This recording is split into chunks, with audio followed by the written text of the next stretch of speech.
گی. ایک بڑا جملہ ہے, کہنے سے بھی ہمارا دل دکھتا ہے.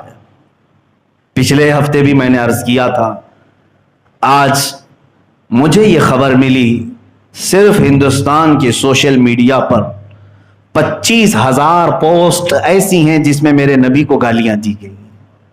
رسول پاک صلی اللہ تعالی علیہ وسلم کی شان میں مسلسل توہین کی جا رہی ہے, بارہا گندے جملے استعمال کیے جا رہے ہیں.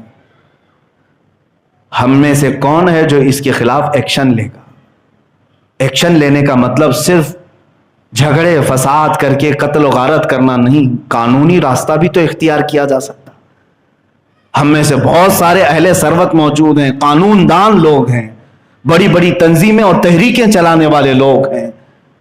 سب مل کر کے اس بات پر کیوں نہیں کہتے کہ اللہ کے نبی صلی اللہ تعالی علیہ وسلم ہمیں جان سے زیادہ عزیز ہیں.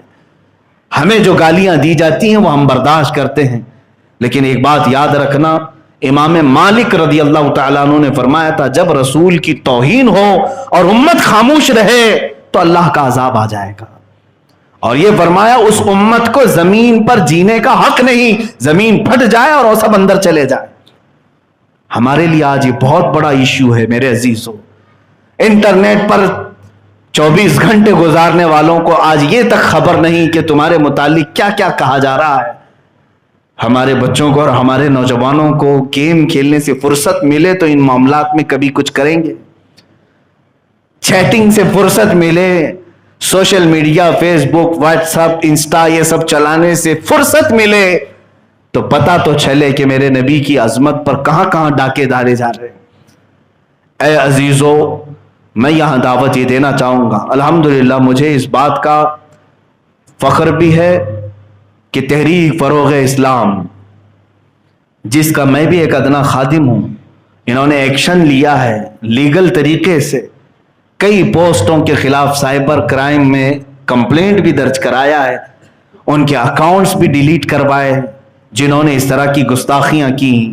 میں سب سے یہی گزارش کروں گا, آج کے اس خطاب میں پھر اپنی اس بات کو دہراتا ہوں, آپ میری بات سے اگر اتفاق کر رکھتے ہیں تو مجھے بتا دیں پلیز. مجھے امید ہے کہ سب عاشقان رسول جمعہ میں حاضر ہیں.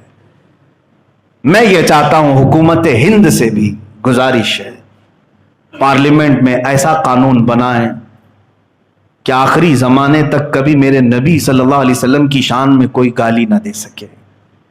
ایک قانون تم یہ پاس کر کے ہمیں دے دو.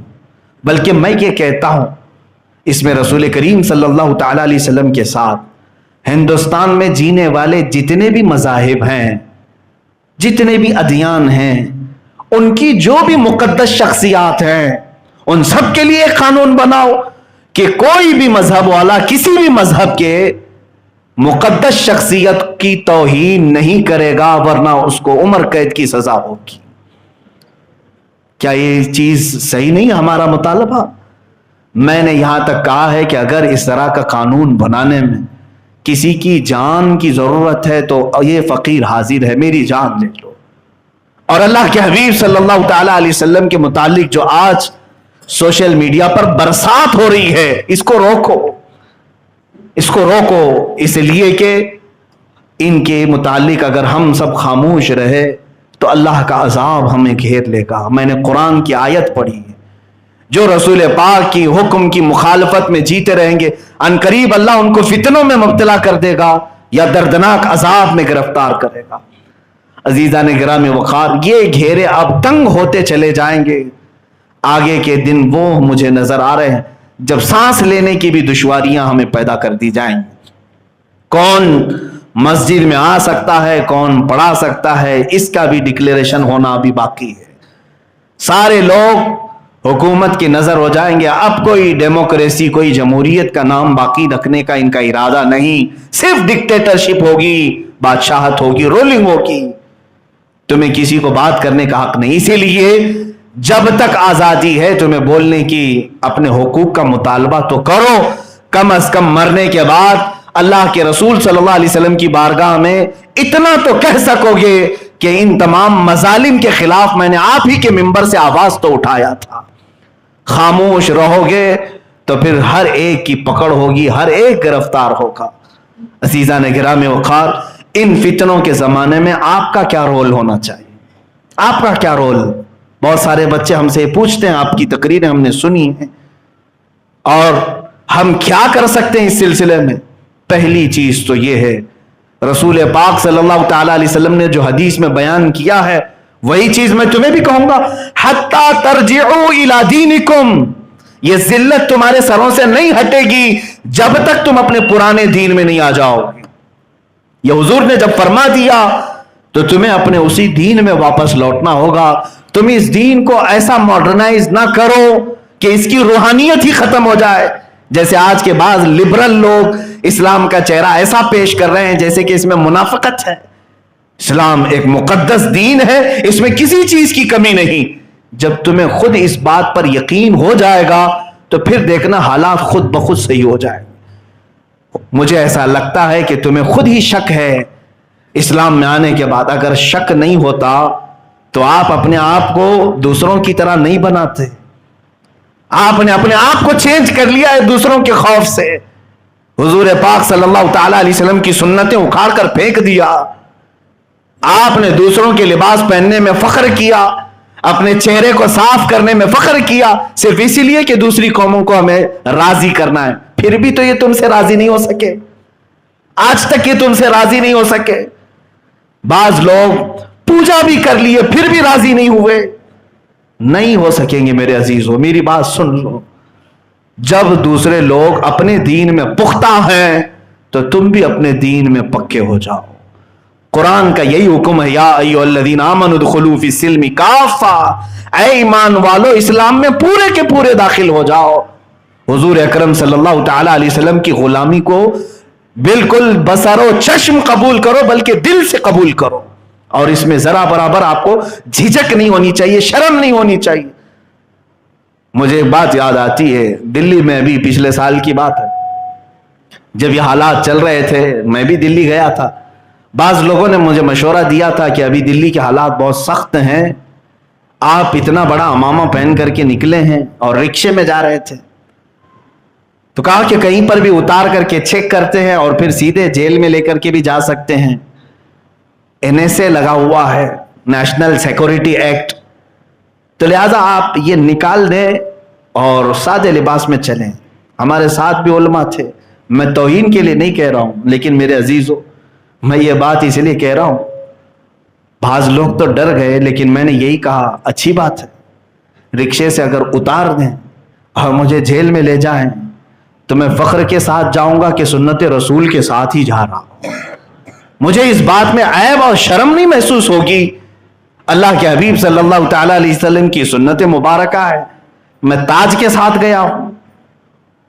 اچھا مجھے یہ گارنٹی دے دو کہ یہ ہمارا سب پورے کپڑے اتارنے کے بعد بھی ہمیں نہیں پکڑیں گے، نہیں لے جائیں گے، تو پھر میں آپ کی بات توجہ سے سنوں میرے عزیزو، نہ تمہارے لباس سے نہ تمہارے ان اماموں سے، بلکہ تکلیف دشمن کو ہے تمہارے نام اسلام سے، جو تم وابستہ ہو جس دین سے۔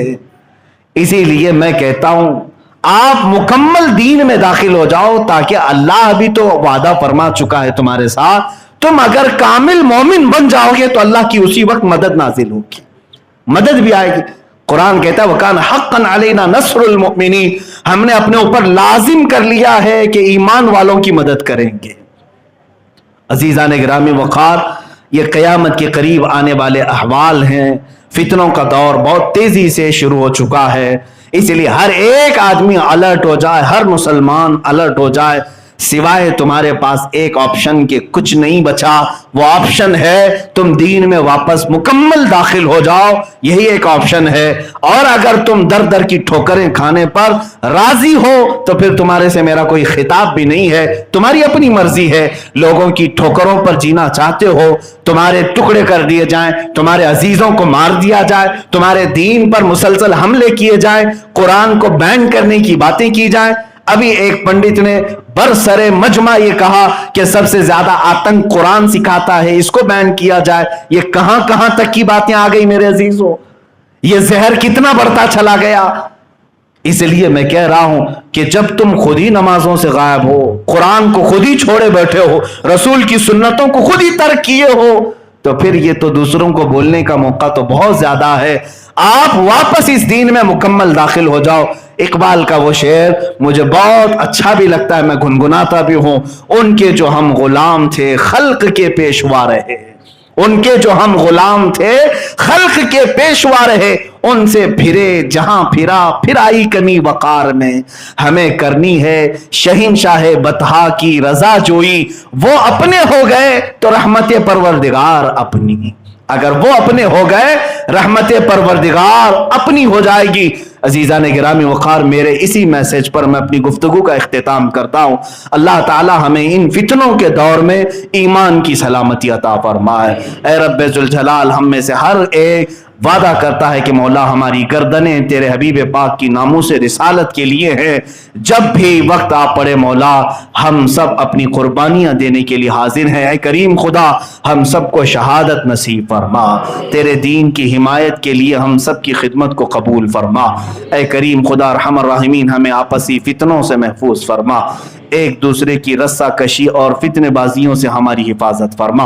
خلاق العالمین ارحم الراحمین، دین و سنیت کی غیب سے تو حفاظت فرما، اسلام و سنیت کا بول بالا فرما، کفر و شرک کا منہ کالا فرما۔